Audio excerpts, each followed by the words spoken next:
Необходимо продолжить работу по созданию современной туристской инфраструктуры, отметил глава региона Махмуд Али Калиматов в своем недавнем послании Народному собранию республики. Ингушетия богата красотами, и этот дар надо демонстрировать людям. Рельефный ландшафт, творение зодчих и гостеприимство, как национальная черта, все это манит любителей путешествий. На территории расположены 2 заповедника, заказник, более 2000 объектов культурного наследия, разработано более 40 туристических маршрутов. В настоящее время в регионе работает 15 турфирм и 16 коллективных средств размещения.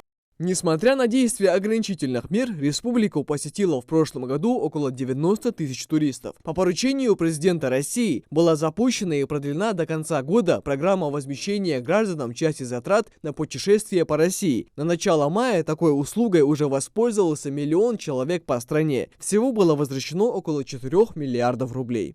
Предлагаю Комтуризму Ингушетии использовать потенциал данной программы для увеличения туристического потока. В 2021 году правительство и Комитету по туризму необходимо продолжить работу по созданию современной туристической инфраструктуры. В Жайравском районе продолжается активное инвестирование в объекты туристской инфраструктуры. К примеру, номерной фонд увеличили на 30%. В течение 3 лет его планируют увеличить еще в 3 раза при содействии Минэкономразвития России и акционерного общества «Курорты Северного Кавказа». В первую очередь инвестиции будут направлены на комплексные средства размещения, потому что в республике острая нехватка этих средств. Также будут во вторую очередь, наравне, наверное, с первой очереди будут расширяться объекты придорожного сервиса, будь то кафешки, рестораны, санитарные зоны и все такое.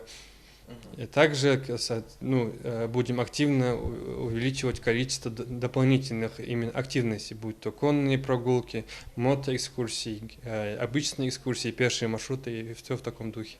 Основной акцент сегодня делается на развитии туризма именно в Жайравском районе Ингушетии. В рамках нового нацпроекта «Туризм и индустрия гостеприимства» готовятся проекты по созданию инфраструктуры в горной части республики. Только создав благоприятные условия для гостей региона, можно добиться увеличения туристического потока. Мы движемся в сторону создания инфраструктуры. Вот главным образом именно туристской инфраструктуры.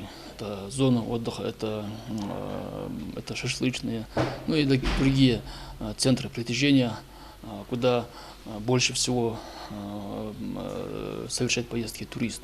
Турист он и местный, он и приезжий. Комитет по туризму Ингушетии ведет переговоры с туроператорами, учитывая особенности путешествий во время эпидситуации в стране, и призывает гостей республики соблюдать требования безопасности. При любом раскладе развитие туризма обещает продолжить согласно намеченному плану. Микаил Тангиев, Адам Далаков, Новости 24.